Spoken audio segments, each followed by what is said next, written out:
Bonjour à tous et bienvenue dans cette nouvelle leçon de PHP. Aujourd'hui, nous allons voir le chargement de fichiers ou upload.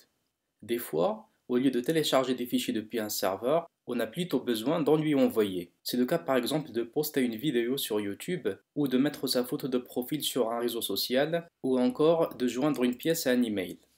Donc, afin de charger un fichier sur le serveur, on a besoin d'un input type file comme ceci, qui va créer le rendu suivant. Il s'agit d'une zone qui permet d'intégrer un fichier depuis son poste de travail et de l'envoyer vers le serveur web.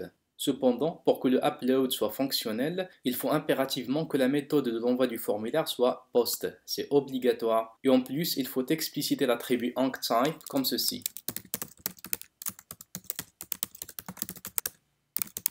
Anctype est un attribut que l'on déclare souvent si on a besoin d'uploader un fichier vers le serveur. Si on ne met pas, alors il contient la valeur par défaut qui permet de formater les caractères spéciaux afin de les adapter à l'envoi. Cependant, si on a besoin d'uploader un fichier, alors il est obligatoire d'expliciter l'attribut anctype avec la valeur multipart form data. Dans ce cas, on prend en charge l'envoi de fichiers vers le serveur sans que son contenu ne soit compromis. Alors rien qu'avec ce code HTML, l'envoi de fichiers est déjà programmé, c'est-à-dire que si maintenant on inclut un fichier ici et si on clique sur charger, le fichier sera envoyé vers le serveur. Le problème, c'est qu'il sera mémorisé dans le serveur d'une manière temporaire et du coup, une fois la session sera quittée, le fichier sera supprimé aussitôt. Et en plus, on ne peut pas vraiment connaître des informations à propos du fichier qui vient d'être posté sur le serveur, d'où le rôle du PHP. Donc ce que nous allons faire, c'est tout d'abord afficher les informations du fichier qui vient d'être posté vers le serveur. On a donc besoin d'intégrer le code PHP suivant.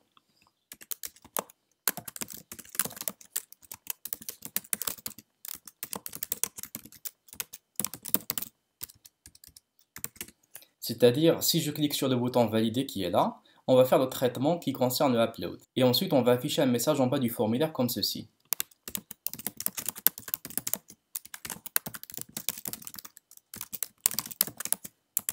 La variable message, je vais l'initialiser au début avec une chaîne vide. Maintenant, la première opération à faire, c'est afficher le nom du fichier qui vient d'être envoyé vers le serveur. On mettra donc quelque chose du genre message égale nom du fichier et on va la concaténer avec la variable qui permet de renvoyer le nom du fichier. Dans ce cas, il s'agit de la variable superglobale files. Comme ceci. Files est une variable superglobale. Il s'agit en fait d'un tableau à deux dimensions, c'est-à-dire que l'on va mettre deux crochets. Le premier crochet contient le nom de l'input. Dans ce cas, c'est mon fichier. Il s'agit en fait d'un tableau associatif. Et le deuxième crochet contient l'un des mots-clés connus en PHP. Maintenant, on va mettre le mot-clé name, qui permet de retourner le nom du fichier qui a été posté vers le serveur. Donc, exécutons maintenant pour voir le résultat. Donc, je vais uploader un fichier, par exemple romarin.jpg, et quand je clique, ça m'affiche le nom du fichier romarin.jpg. En réalité, avec le mot-clé name, on récupère le nom du fichier sur le poste du client, c'est-à-dire le vrai nom sur le client. Dans ce cas, le nom du fichier, c'est romarin.jpg. Comme je l'ai dit tout à l'heure, le fichier que je viens de poster maintenant est enregistré sur le serveur d'une manière temporaire. Et pour afficher le nom du fichier provisoire sur le serveur, on va faire ceci. Message.egal pour conserver l'ancienne valeur. Je vais mettre copier. Et là, je mettrai nom temporaire du fichier. Et là, c'est tmpname. Tmpname, c'est un mot-clé qui permet de retourner le nom temporaire du fichier sur le serveur. Bon, je vais intégrer ici un br pour assurer un retour à la ligne. Bon, je vais aussi mettre le texte en gras, comme ça.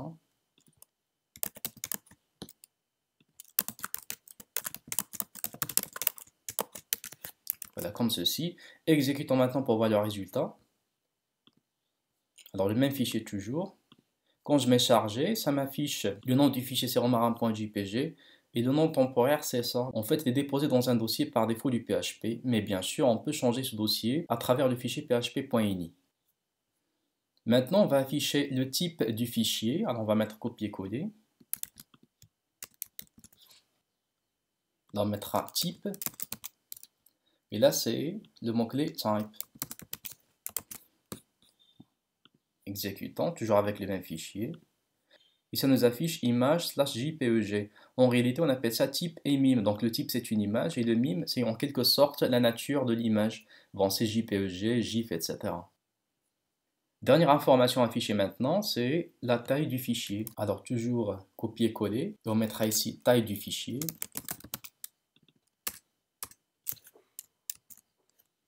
Et là, c'est le mot-clé size. Et je peux mettre ici octet, juste après. Alors on exécute.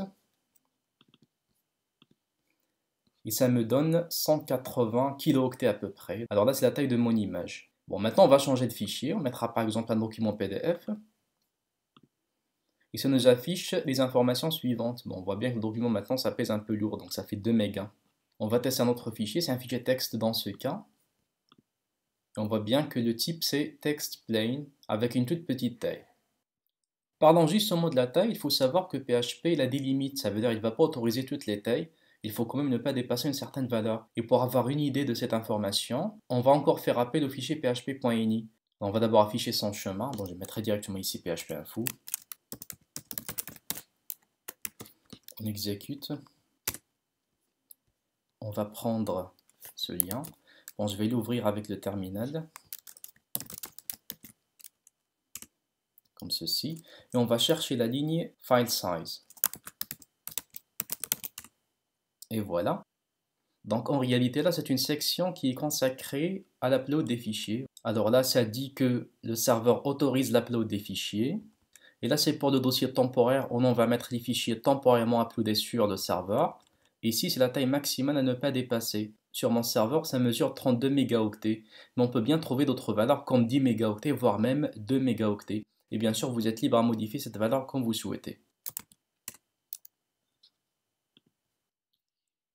Voilà, maintenant on va écarter cette instruction. Alors notre fichier étant temporairement enregistré sur le serveur, il faut quand même l'enregistrer en dur, c'est-à-dire que même si je quitte la session, il faut que mon fichier subsiste sur le serveur. Et pour faire ceci, on va recourir à la fonction moveUploadedFile, comme ceci.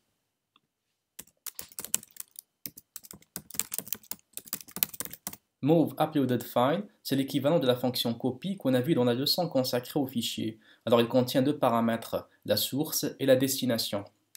La source dans ce cas n'est rien d'autre que le fichier temporaire, parce que comme je viens de le dire, le fichier est déjà enregistré sur le serveur, mais d'une manière temporaire. Alors je prendrai ça. Et le deuxième argument, vous spécifiez où vous voulez enregistrer ce fichier et avec quel nom. Donc moi j'ai déjà prévu un dossier qui s'appelle uploads, comme ça, voilà, qui est vide dans un premier temps. Alors je vais dire que je vais enregistrer mon fichier là-dedans. Je mettrai donc ici uploads comme ceci, concaténé avec le vrai nom, c'est-à-dire le nom du fichier sur le client. Alors je mettrai juste ça.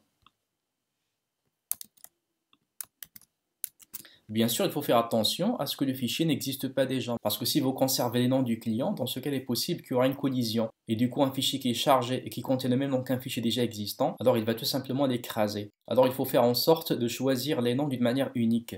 Donc maintenant, si on fait ça, on est censé enregistrer le fichier dans le dossier qui s'appelle uploads. Alors exécutons pour voir.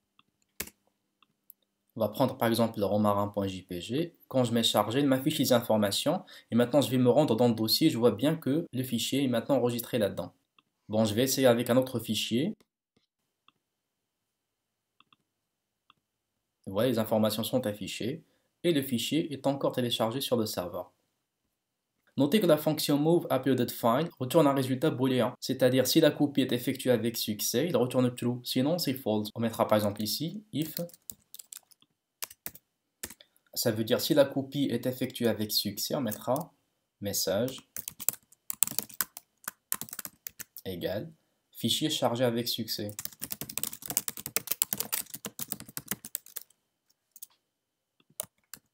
On mettra carrément ici la balise li. Else.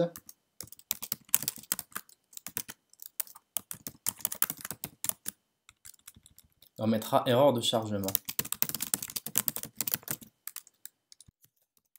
Comme par exemple si le fichier est trop gros, ou bien on n'a pas les privilèges nécessaires afin de mettre le fichier dans le dossier spécifié sur le serveur.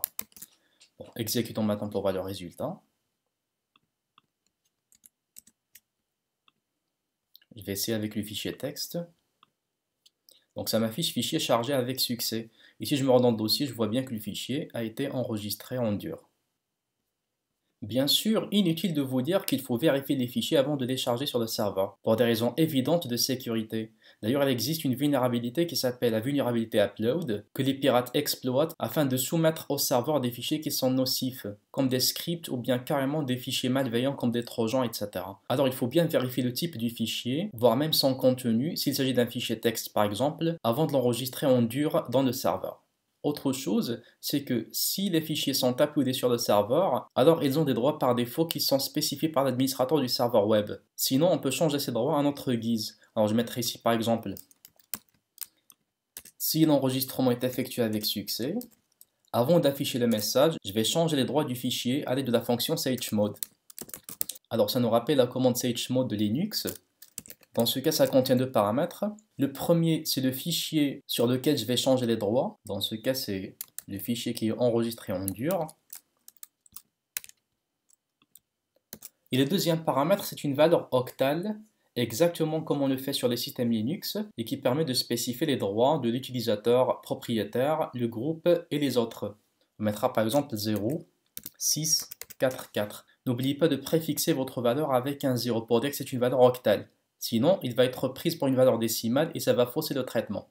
Donc là, c'est comme si je dis au serveur qu'il faut changer les droits du fichier que je viens de charger, de telle sorte à ce que le propriétaire ait le droit de lecture et écriture, et les autres utilisateurs ont le droit de lecture seulement. Donc exécutons pour voir maintenant le résultat. Bon, je vais charger le même fichier par exemple. Voilà, maintenant c'est chargé sur le serveur. Je vais maintenant vérifier les droits. Alors je vais encore faire appel à la ligne de commande.